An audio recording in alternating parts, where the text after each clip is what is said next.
Good evening and welcome to Story Hour.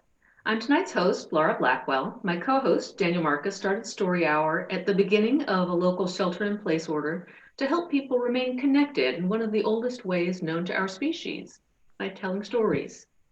And so here we are, several months later, still sheltering in stories together. So welcome to those of you returning, and welcome to those of you also joining us for the first time. This week's format is the same. We have two writers, a little less than 30 minutes each, no Q&A, short PSA for a nonprofit or two. You can keep up to date about upcoming authors at storyhour2020.com and see programs you may have missed on the Story Hour page at Facebook. So first, I'd like to talk about our nonprofits. If you are fortunate enough to help each other to help others and each other, I suppose, same thing, during this time, please consider a donation to one or both of our two featured nonprofits. The first is NaNoWriMo.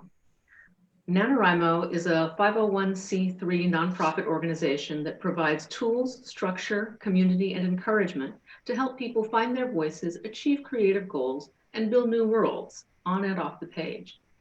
NaNoWriMo believes in the transformational power of creativity. Your support means that no story goes untold.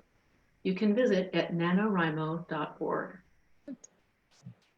Virunga National Park is a UNESCO World Heritage Site located in the Democratic Republic of Congo.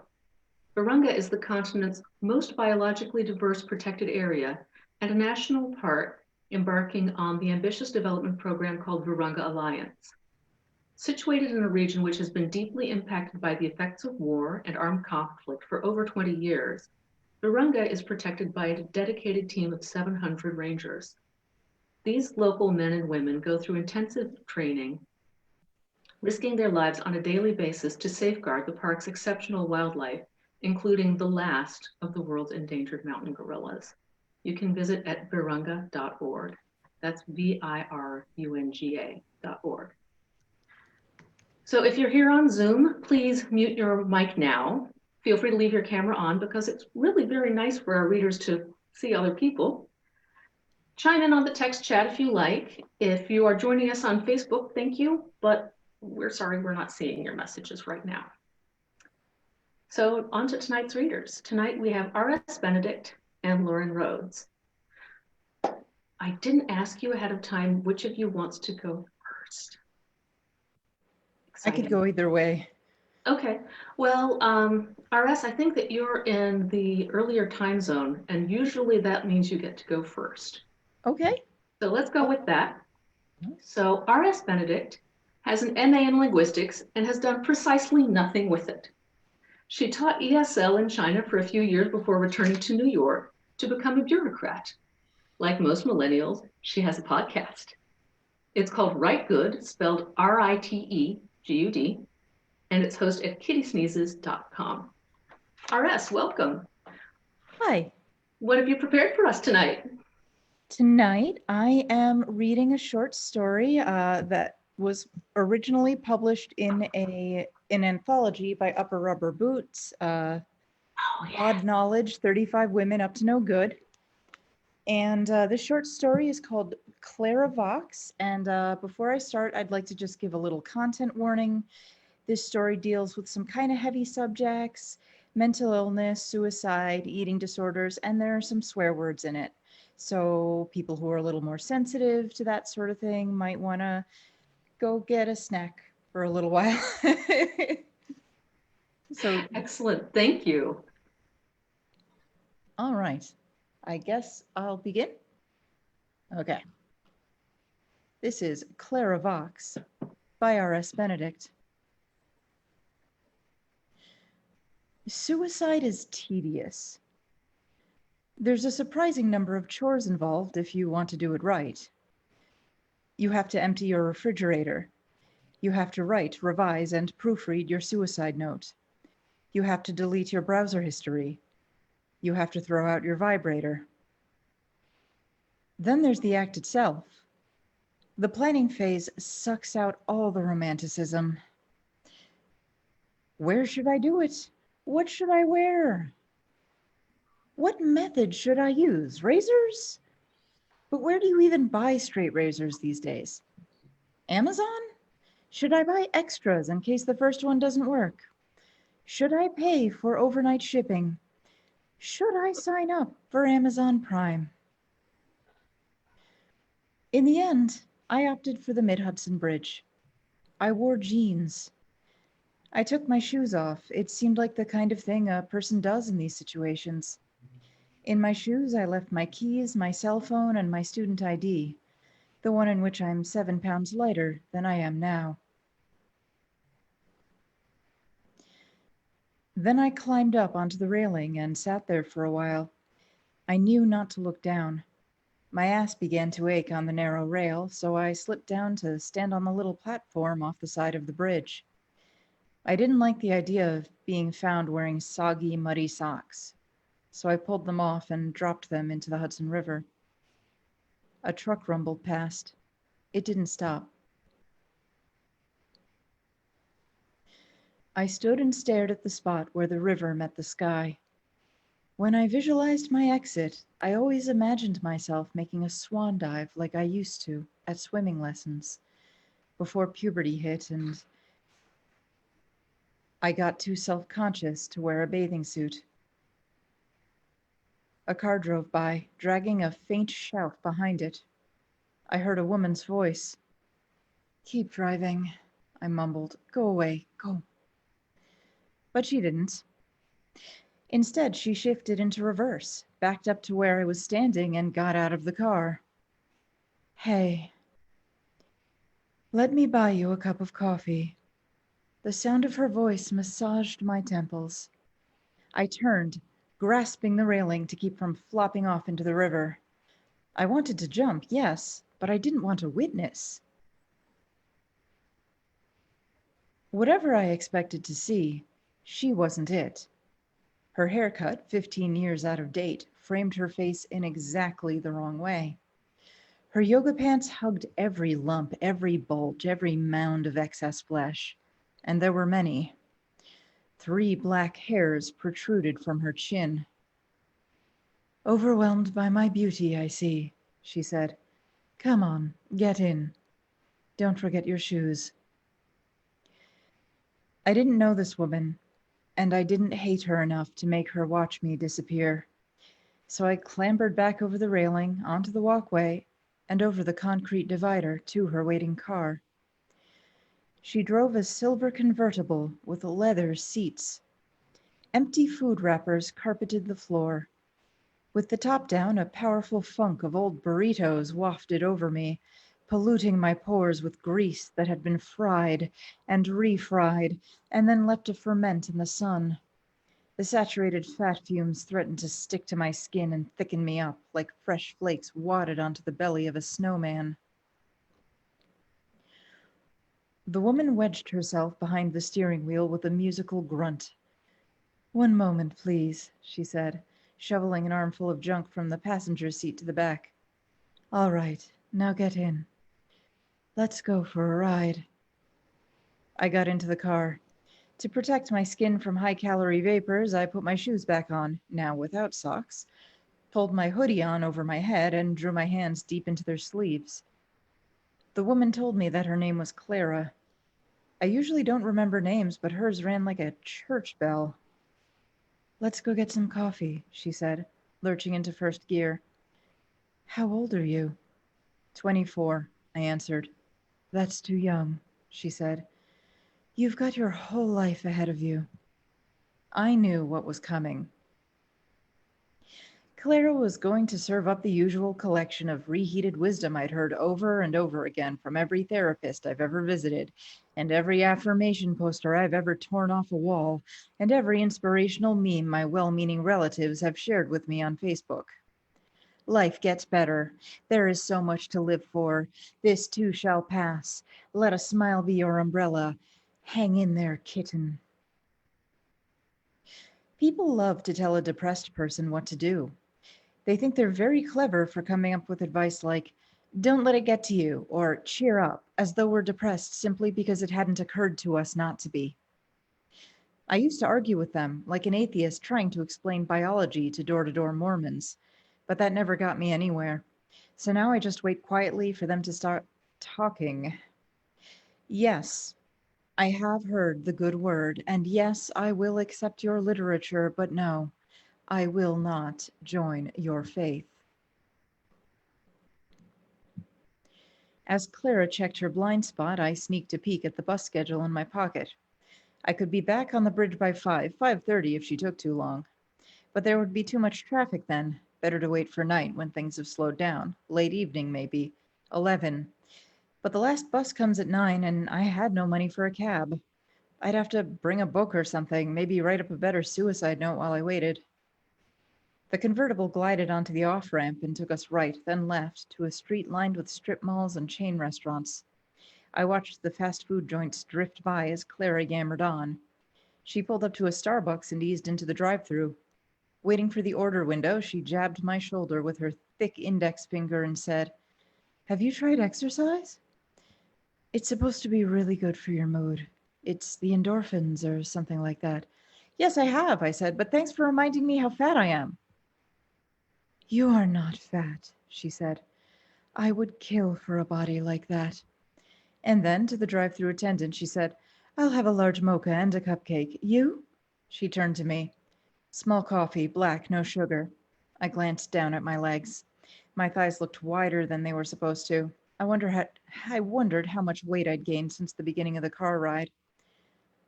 "Come on," Clara said. "Live a little." "Fine," I said. "A splash of skim milk. And a Splenda. Just one." "Anything else?" he said. I didn't look at him, but I knew the voice. Gavin. My Gavin. My ex-Gavin. He was on shift. "Your number," Clara said. I valiantly fought off the urge to laugh. Clara paid and waited. I thought of taking the opportunity to leap from the car and run away, but there were people around. Worse, there was a Gavin around. So instead I burrowed deeper into my hoodie and hoped he would not recognize me. "So why did you do it?" she asked. I told her how the other day, following the advice of a chain email sent to me by my mother, subject heading, "Forward, forward, forward, forward. 10 cheer up ideas that will save your inappropriate apostrophe life, exclamation point, exclamation point, exclamation point." I had taken a piece of paper and folded it in half. On the left side, I wrote a list of all the reasons I didn't want to live anymore.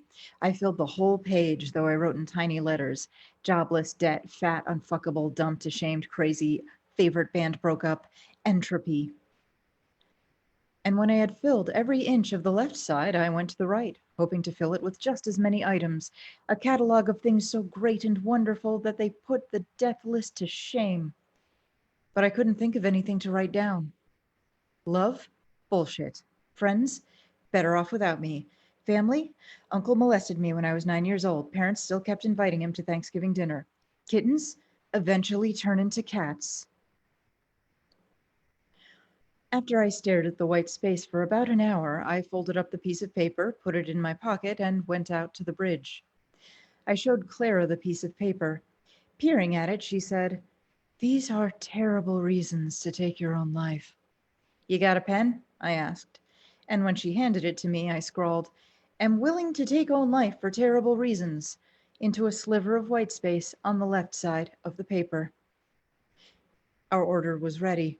Clara took her cup of diabetes, put it in a holder, handed me my coffee, and put the cupcake bag in my lap. I wondered if the calories could seep through the wax paper. My coffee tasted like whole milk, half and half even. Gavin probably did it on purpose, that fucker. Clara squealed out of the parking lot and floored the gas pedal to squeeze through a yellow light. The sudden burst of speed blew the hoodie off my head.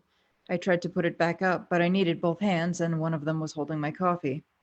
The only cup holder I could find held an antique Big Gulp. But at least the wind chased away the odor of cholesterol con queso that previously haunted the convertible. Now all I could smell was coffee and car exhaust. "Where do you live?" Clara asked. "Grand Street." "Rough neighborhood." "It's cheap," I said. "Let's take the scenic route." She took one side street, then another, and within a few blocks we found ourselves on a quiet stretch of road that ran along an apple orchard. The fruit wasn't in season yet, but the flowers blossomed pink and white and fragrant. I didn't even know this was here, I said. There's lots of beauty around here if you know where to find it, she said. I leaned back and let the sun bake my face. Clara finally started on her soliloquy about hope and joy and the value of human life and all that bullshit. I prepared to ignore it, but found I couldn't. It wasn't what she said that gripped me. I had heard it all before. What interested me was how she said it.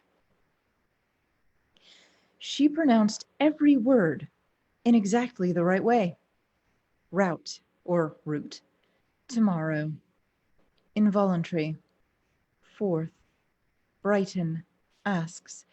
Each and every syllable leapt from her tongue as graceful as an acrobat, with smooth vowels and crisp consonants that sparkled even in tight little clusters. Just as music imbues lyrics like there were plants and trees and rocks and things, or even la la la la la la, with profundity, her perfect intonation transformed the motivational poster slogans into poetry. Yes, each day is a new day. The darkest hour is just before dawn. I will let a smile be my umbrella, though I'm not sure if that's anatomically possible. I tried to place Clara's accent, but I couldn't. She didn't have the pinch-nosed whine of the Northeast or the dragging drawl of the South or the slack-jawed vowels of the West Coast. She kept her R's and added no extras. That ruled out the United Kingdom. I found no regional shibboleths in her speech. Yet her voice had character. It wasn't a sanded-down newscaster accent. It wasn't generic. It was universal. Where did you learn to talk like that? I asked. Greece, she said. Have you ever been to Greece? You don't sound Greek, I said. I'm not. Despite the fattening slurry coating her throat, her voice was smooth and clean. I took elocution lessons on Mount Olympus. Who teaches elocution lessons on Mount Olympus? Apollo. I waited for her to grin or laugh. Nothing. Stone-faced. She simply dropped that statement into my lap and let it sit there like her artery-annihilating cupcake. Apollo, I said. Apollo, the god of music, I said.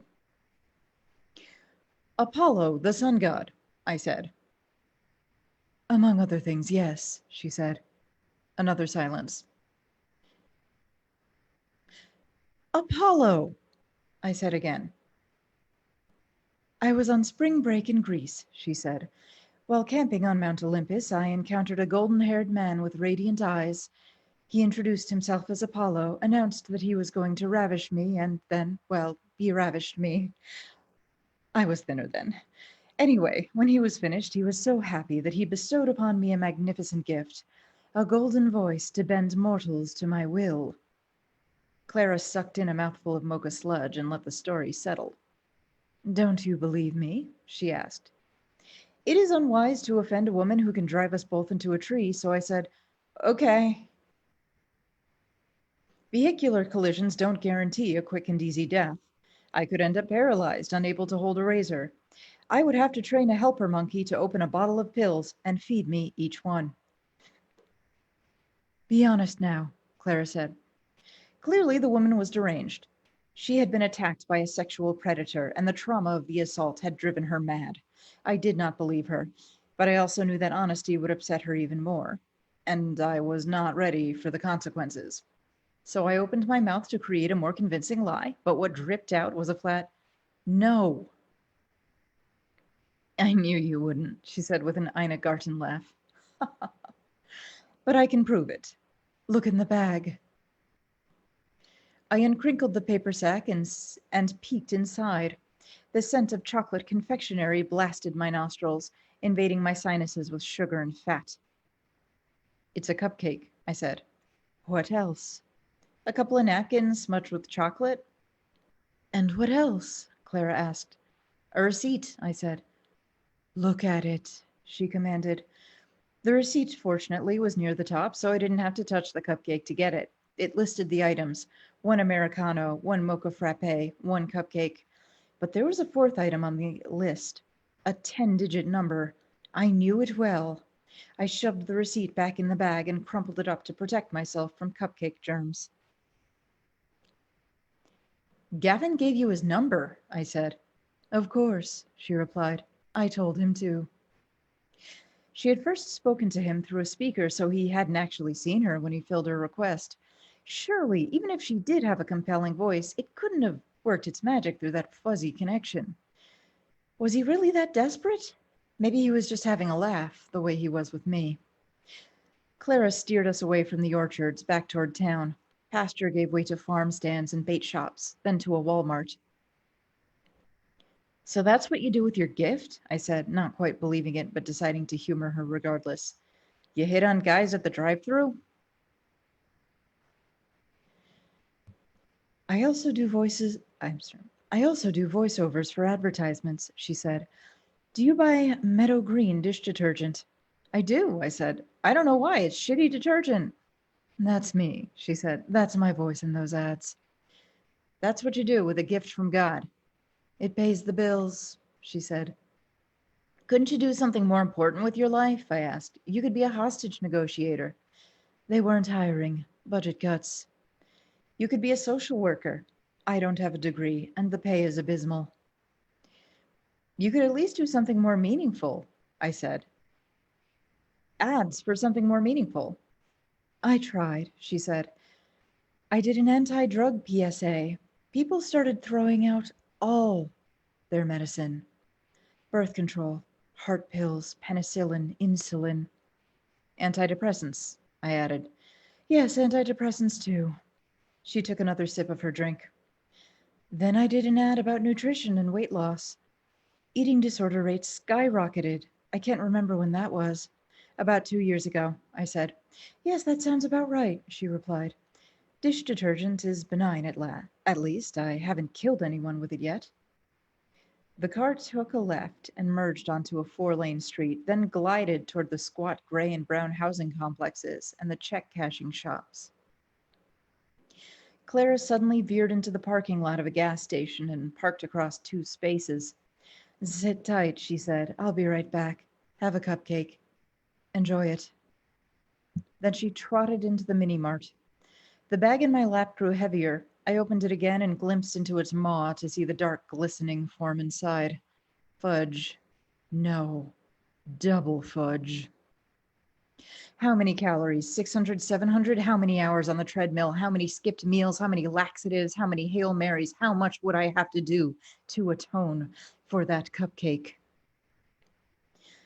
I drew the object from its rumpled sheath. When I held the thing in my hand, I could feel the fat seeping in through my skin, invading my flesh. My eyes were probably getting fat from looking at the thing for too long. I waited for the voice that always spoke up whenever I got too close to food, with its familiar chant of pig, pig, pig, pig, pig. But it had nothing to say. And somebody's setting off fireworks in my neighborhood. Oh well. But it had nothing to say. Instead, all I could hear was Clara. Eat. Eat and enjoy. Through the glass door, I could see her speaking to a man with a wool cap over his face. The clerk stood frozen with his hands on the counter.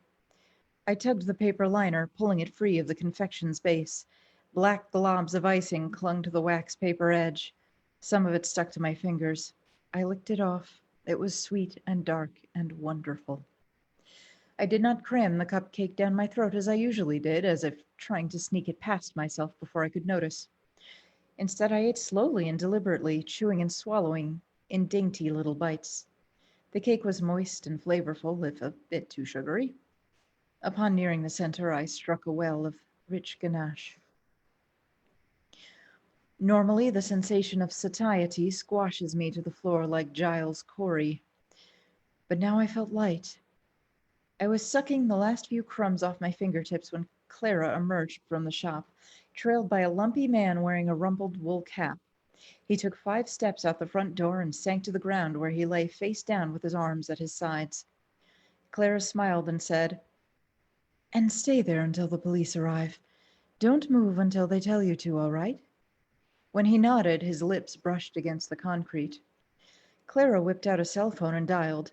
"Attempted armed robbery," she said. "Perp has been disarmed. He isn't dangerous anymore, so don't shoot him in the back or anything like that. It's the gas station on 79 Broadway. Come right away." Then she hung up and flopped into the driver's seat. "He's gonna be there a long time," I said. "The cops don't like to come to this neighborhood." "They will if I tell them to," she said. "How was your cupcake?" "Good," I said. "You'll probably need these," she said, handing me a couple of pink tablets. "For digestion." I put them under my tongue. I could already hear the sirens as Clara pulled out of the parking lot. "Don't feel any guilt over that cupcake," she ordered. "You've had a rough day. A little treat every now and then won't kill you." "Turn right at the next stop," I said. "Watch for potholes." We hit a red light. As we waited for it to change, I asked, "Does anybody else know about you?" "What do you mean?" she replied. "About your voice," I said. "Not really, not completely." "You're not worried I'll tell?" I asked. "You won't," she said. "You might try, but you'll start to feel silly and decide against it. In fact, you're going to forget all about this." "I could write it down," I said. "Even if you do, you'll forget about meeting me and think it was all a work of fiction. You won't remember any of it actually happening." And I don't. Glancing back to the beginning of this draft, I don't remember the fuss about which ID to leave where. I don't remember where my socks went. I don't remember getting coffee. I don't remember the apple orchard, though I can still smell it in my hair. I probably won't remember the cupcake either once my stomach calms down. The urge to purge hasn't come yet, and I don't expect it will. I feel neither shame nor regret. I ate a cupcake, and it was good. "Don't worry," Clara said. "I haven't done anything to hurt you, and I don't plan to. I just don't like to be bothered. That's all." She pulled up to the curb in front of my apartment building where a man slouched on the front steps. He had one hand down the front of his sweatpants and was juggling his balls like David Bowie in the Labyrinth. "Hey," he hollered. "Hey!" "Show some respect for women," Clara shouted back. "Okay," he yelled. He took his hand out of his pants and began to tidy up the stoop. "Thanks," I said to Clara, "for the ride." "My pleasure," she said. The man bowed as I passed him on the way up the front steps. Punching the code into the keypad, I heard Clara call out to me. I turned to look. "Cheer up, all right," she said. "Do I have a choice?" I asked. As she drove away, she tossed one last honeyed word to me over her shoulder. "No." And that's the end. Thank you for listening. Wow. That was really chilling. Thank you. I try. Yes, yes, that's one of those ones that where you know someone's better off and yet they don't really Yeah. be better off in some way. I like leaving people unsure of how they're supposed to feel. Mm-hmm. Yes, And there, very, there very are definitely darkly some funny. warring feelings right Yeah, very now. darkly funny as well. Thank you. Yay. So, wow. And we have another great story coming. We have another great reader tonight. We have Loren Rhoads. Loren is the author of a space opera trilogy and a nonfiction travel guide called 199 Cemeteries to See Before You Die. She is the co-author of a two-book series about a succubus who falls in love with an angel. She's also the editor of Tales from the Campfire, which raised money for communities ravaged by wildfire in California. Her new book, Unsafe Words, is a collection of short stories, and it will be out in September. Loren, did you bring us a preview of From Unsafe Words? I'm actually going to read two stories tonight because they're short-ish. But wow, that's a tough act to follow. So I'll do my best. Get myself settled here. All right, this first one is called In the Pines, and it was originally published in The Siren's Call. Haley felt herself vanishing into her math homework. The numbers were as concrete as a desk in front of her, brought to life by the soft warm glow of the desk lamp gilding her math book. Haley was desperate to sink into the problems, solve them, move on, so different than real life. Eventually, she tuned out the music playing on her phone, something her friend Kat had suggested to help keep her calm. It took Haley a while to surface from working the final problem. Gradually, she became aware of something scratching against her window pane. The snowstorm was bad tonight, 4 inches of snow predicted, maybe more. Haley hoped the weather woman was wrong. She hoped the worst of the storm would pass them by. The last thing she wanted was a snow day, forced to stay home with her weeping mother and shouting father. She'd much rather be at school, where work might at least take her mind off of things. The storm scratched more insistently at her window, dragging her away from the final math problem again. Sighing, Haley tugged an earbud from one ear. Her room faced Magnolia Street. The old oak tree in the front yard remembered the Civil War. Maybe the wind was enough to make its twigs scratch at her window. When she twisted in her desk chair, the shadow outside the window startled her. Amidst the swirling flakes of snow, the shadow raised a hand again to tap on the window glass. Haley almost called her dad. As the sound rose in her throat, she realized she didn't want him here in her cozy room, stomping and shouting and watching her as if she was going to disappear. The shadow put its face closer to the glass. The desk lamp's glow reflected from ice crystals in Miria's hair, like diamonds in her black curls. Haley jumped up to open the window to let her sister in. In her haste, the earbuds cord snagged on the desk lamp. The lamp toppled over to crash against her math homework. Shaken loose in its socket, the bulb went dark. Again, Haley almost shouted, and again she stopped herself. She didn't want to set her mother off on another crying jag. She reached out to turn the window's lock, but the jamb had swollen in the cold. Although she yanked on it, the window wouldn't open. "You're going to have to push," she said, sure that her voice was too soft for Miria to hear over the storm. Haley didn't want her dad to overhear. Until she made sure her sister was okay, she didn't want her parents to intrude. She was desperate for a moment with Miria, all to herself before the world crashed in. She wanted a world without TV cameras and police lights. Miria put her hands flat against the wooden frame and shoved as Haley heaved. The window popped open abruptly. Haley stumbled backward, collided with the bed, and sat down hard. Although Miria waited outside, the snow didn't. It flew into the room, melting as it fell against Haley's face. "What are you waiting for?" Haley gasped, struggling off the bed. "A personal invitation?" That was something her dad said. She grimaced. "Come in and close the window before we get in trouble." Miria slithered in. She moved in a weird, boneless way, stretching one leg down until her toes touched the carpeted floor, then sliding the other leg in and down before drawing her torso after her. Instead of the purple canvas high tops that Miria always wore, she had on a pair of black leather boots with sharply pointed toes and even sharper heels. Haley asked, "Where'd you get those boots, Miria?" "In the pines." Her sister's voice was almost unfamiliar. Haley finally untangled her feet from the comforter. She reached over to turn on the floor lamp standing beside the bed. Her sister wore a tiny, shimmery dress, barely longer than a bath towel. What Haley had taken for snow crystals on the fabric were actually little glass beads, black on black. The dress made her sister look older than 14. Haley would have sworn Miria was wearing makeup too, bruised purple shadow and a lipstick that gave her mouth a bluish tinge. "Where did you get the dress?" Haley asked. "In the pines." Was that a store? Haley didn't know it. She'd never been very interested in shopping and girly things. She hadn't thought Miria was either. "Where have you been?" Haley demanded. "Mom and Dad have been sick with worry. The cops have been here I don't know how many times. We drove all over town putting up posters and handing out flyers. They've even been on the news." Miria stared at her, but didn't answer. The cold wind whistled through the room. Miria made no attempt to shut the window behind her. Haley wanted to reach past her sister to close the window, but something held her back, kept her standing in the circle of light thrown by the floor lamp. Where did you sleep last night? Haley asked. In the pines, Maria said. In the pines, where the sun never shines.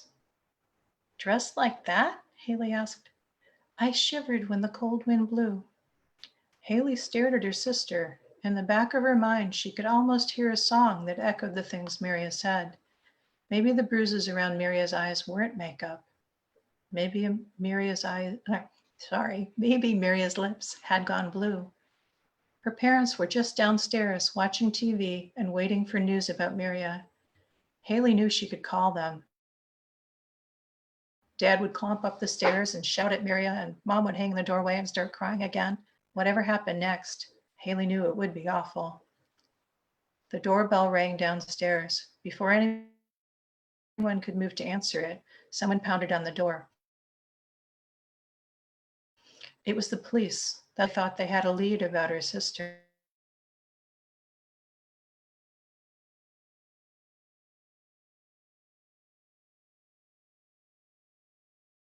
My baby, and held out her hand. There was dirt under her broken fingernails. The cold wind howled through Haley's room, and both of them shivered. And that's the end of the first story. I'm gonna have a little drink. Thank you. I just got a note that my connection's unstable, so hopefully I'll get through the next story without trouble. Lauren, if I could ask you to reread about the last 5 sentences, I think. Did it I freeze? may have missed something, and I'm a little tense wondering what I may have missed. What was the last thing you heard? There was a knock on the door. Ah, It was the okay. police. That was the Yeah. last thing I heard until the very end. Yeah, I got a flash saying my connection was unstable. So let me read the last couple of paragraphs. Cross your fingers. I want to get through this. All right. The police knocked on the door. My baby, their mother wailed downstairs. Their father yelled for Haley to come down. You coming? Haley asked. Maria shook her head and held out her hand. There was dirt under her broken fingernails. The cold wind howled through Haley's room, and both of them shivered. And that's the end. All right, I'll dive into the next one while the connection's gonna hold. All right, this story is called The Acid That Dissolves Images, and it was originally published in the 90s in a collection called Lend the Eye a Terrible Aspect. You throw the magazine into the jumble of makeup heaped beneath the mirror. Pretentious, gory poser, the critic called you. Bastard love child of Alice Cooper, Marilyn Manson, and the whole 20th century shock rock scene. You draw a hopefully calming breath. The critic obviously hadn't stayed for the whole show. Obviously. Medusa is an angry itch inside you, mixed in the bile that creeps up the back of your throat. You suck miserably on a beer, but the bitter taste won't go away. How long can this sane front hold? Your hands shake as you load the gun. The first bullet shatters the mirror, your reflection. The second silences the digiplayer. As Medusa rises, you feel the hardness returning. It feels good. Medusa wonders, if she shot the body you share in the shoulder, could you still go on stage, despite the pain, despite your arm hanging incarnadine against the shiny black latex catsuit? You wish there was somewhere to shoot her instead. You hold the magazine at arm's length and blow it to confetti. It snows down around you, smelling of cordite. Over the dressing room intercom, Carl asked, "Are you ready, Rachel?" In response, Medusa laughs. Her low, cruel cackle has become your trademark. To invite him in, you promise, "I won't shoot you." Still, the creature inside you might, just to see how Carl would meet death. He's one of the few young men you know, a conscientious objector. A couple of months ago, he claimed he would rather report to prison, with all that entailed, than join the army. But the night his draft notice came, Medusa plucked out his eyes on stage. Carl fainted before she finished the first one. He can't afford cybernetic replacements, of course, and the army won't lay out that kind of cash for a grunt they don't expect to see again once they dump him in the desert. You've been wondering why Carl stayed in the band. Maybe, in a twisted way, he's as grateful to Medusa. He's as friendly to you as anyone dares to be these days. Carl opens the dressing room door. He seems to regard you through the gauze that covers his empty sockets. Did you read the review in Modern Image? He asks. You decide to be honest. Why did our first national publicity have to be a slam? Any mention is better than no mention at all. Carl crosses his arms on his chest and leans against the door frame. Sounds to me like she'd made up her mind about us before the show started, then left after the first song. They call the magazine Image, not Substance. He smiled. It hasn't affected the size of tonight's crowd. Maybe it helped. You wish he hadn't told you that. Medusa has gotten really wild on the night she's had a big audience. Last time it was Carl. How can she top that? Feigning calm, you jab the pointed nail of your little finger at your eyelashes, forcing the mascara to spike still more. Finally, you say, screw it, and pull the bone-white shock of bangs into your face. These normal gestures do not faze Medusa. She shows you white hair clotted with crimson. Behind it, your shattered reflection wears Medusa's smile. You follow Carl backstage. The cinder blocks of the hall are covered with the graffiti of 100 bands. Most of the names are unfamiliar. When you reach the wings, the effluvia of spilled beer and hair mousse washes over you. You envision the crowd, witch bitches in their black gowns and silver talismans, knots of mohawked punks, a tourist or two in bondage gear. Desperate women wanting a spectacle to make them forget how lonely they are, how long ago their men disappeared into the desert. Carl gets laid every night. So does the computer jockey, Anne. It seems forever since you've had anyone but Medusa for company. The band stands in a clump, passing a joint of Lydia's one-hit weed. Though excluded, you bask in their camaraderie. Again, you are glad to have answered their ad for a singer. The performances allow you respite from Medusa when you don't need to clutch her leash so tightly. Still, now that she's grown abusive of this freedom, perhaps you should quit. Poser, Medusa murmurs. You would quit after one scathing review. I don't need you holding me back any longer. You realize Medusa still holds the gun.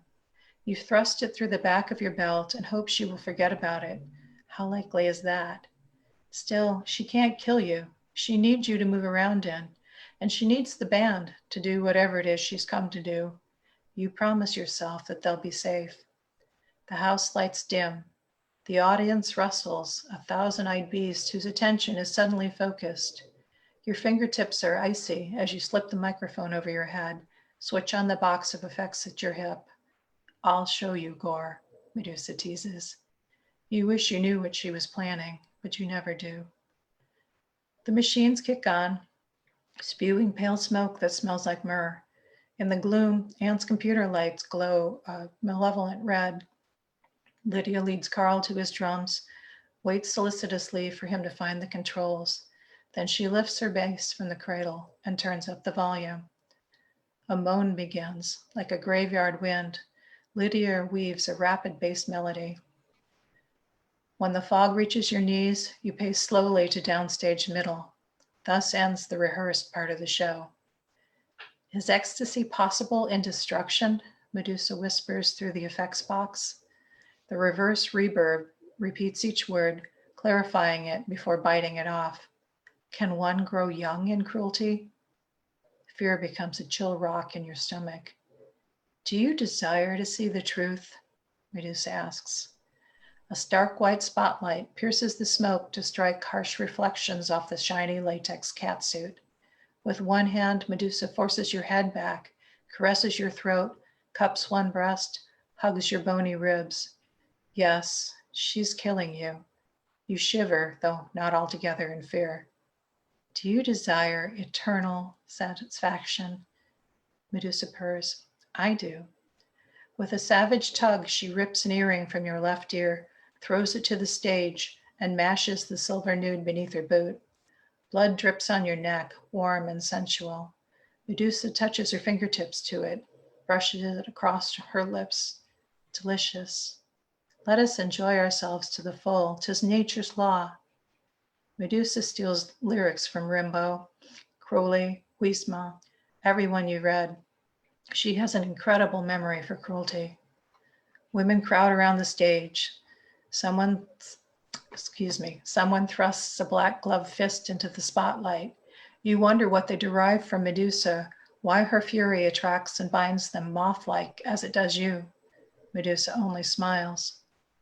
A flashbulb dazzles your eyes. Medusa stalks toward the flash, hissing lines from the torture garden into the microphone. The crowd washes after her, waves against the breakwater of the stage. She halts, swaying on stiletto boot heels.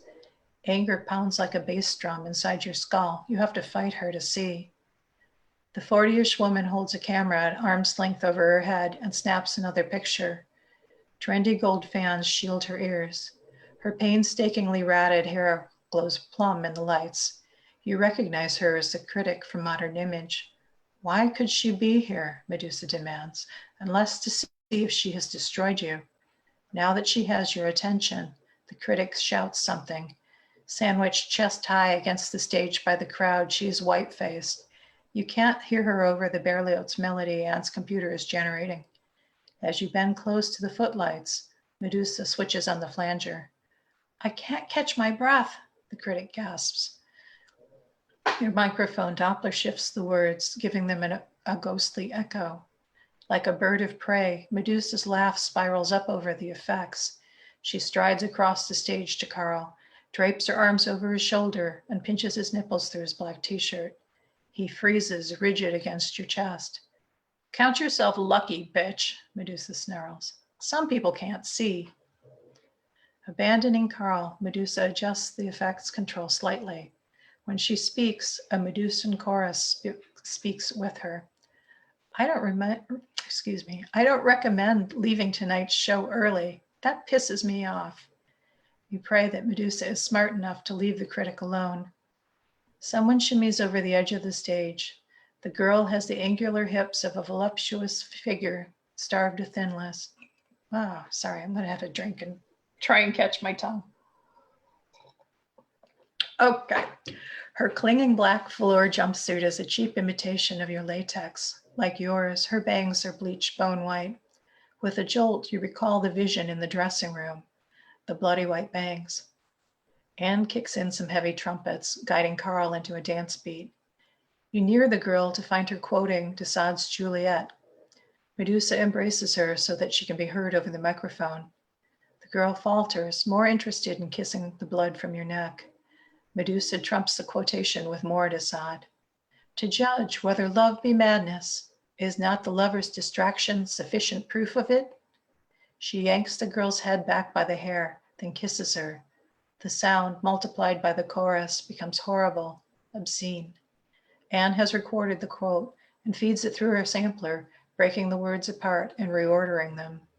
You turn your back on the girl and dance to Anne's infectious music. Lydia grins with relief. The girl rips the handgun from your belt, rattling the delicate effects box in the process. You spin. She's taking exaggerated aim across the footlights at the critic. Lydia's fingers stumble on the bass strings, but Carl's drumbeat is steady. Sufficient proof? Asks the computer. Medusa walks into the firing line. Had she been serious in the dressing room about shooting you, about seeing your blood against the latex? Inside her, you were shrieking, "Don't be stupid. Killing me won't convince the critic you're not a poser." I'm not a poser, Medusa says. You, of all people, should know that. The girl gazes at you with confused eyes, the heart-stabbing blue of a mountain lake. Medusa quotes Crowley again. Do what thou wilt shall be the whole of the law. Through the shaken effects box, her voice sounds masculine, infinitely jaded, alien. Panicking, you try to throw yourself out of harm's way, but Medusa is stronger, has always been stronger.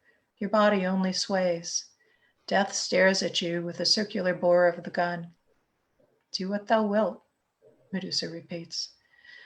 The girl smiles as if Medusa has blessed her, giving her something she'd never hoped to have. You struggle to speak the words to take the gift back, the words that could save her, that would save yourself. You hear Medusa's cackle. For an instant, you see Medusa through the girl's adoring eyes. You find Medusa as beautiful as fresh blood against white porcelain, as a drop shimmering on the tip of a hypodermic, as a star-filled breeze through a penthouse window. She is final. You are obsolete. Awestruck, overwhelmed, indebted, you embrace Medusa for the first time. The change is instantaneous and merciful, like the bullet the girl puts into her own heart. Medusa lifts the dead girl in her arms, smearing blood against the latex catsuit. In her own voice, without effects, Medusa paraphrases Artaud, speaking in funereal time over Karl's drumbeat. It is I who've committed suicide today, torn myself from my body, battled against myself, wishing never to come back to myself. A flashbulb goes off, then dozens of them, like heat lightning. Elemental, primal, unleashed, Medusa regards her worshippers and considers what she will do next. And that's the end. Thank you. Wow. Yeah. Yes, we're going to end on an upbeat note, right? Feel good ending. We've never really insisted on upbeat. It's not bedtime story hour. I was a little concerned, when I picked the story, but then RS read and I was like, okay, good, I'm good. No, it was awesome. We're here to share stories, and some of those stories are going to be heartbreaking and terrifying and unsettling. And that's okay. Everyone can go make cocoa after this if they need. That's right. But I thought it was really a beautiful set of stories altogether. All these stories of people overwhelmed by supposedly benevolent powers, I want to say. Because I'm sure Medusa at some point might have seemed good. I think she thinks she's the hero of the story. She does. Don't Yeah. we all? But what if Medusa is secretly Apollo? Oh Quite yeah, there's possible. that Greek mythology theme running through. Uh-huh. It's funny because we don't try to make themed evenings, and yet they always seem to happen. Every week there's some kind of serious synchronicity between the authors. It's bizarre. We do Sometimes I not. wonder if the writers are doing something behind our back, making Definitely. sure they did. But I think it's just wonderful the way it works. Yeah. So thank you very much. Thank you, Loren Rhoads. Thank you, RS Benedict. This has been a fantastic evening. Next week, we have another great evening planned. We have Craig Lawrence Gidney and Benjamin C. Kinney. And thank you so much for sharing your stories. Thank you so much also for having us. Thanks for having me. It's been a pleasure. And thank you to my co-host, Daniel Marcus, hiding there in the dark. If he says hello, we'll get to see him on the Zoom. Hello. Now Facebook has him recorded. Yes. Thanks, everybody. Yes. Thank you all Wonderful. for joining us tonight in what Daniel always calls spinning the fictive dream. Thank you for joining us for Story Hour. Good night. Stay safe, folks.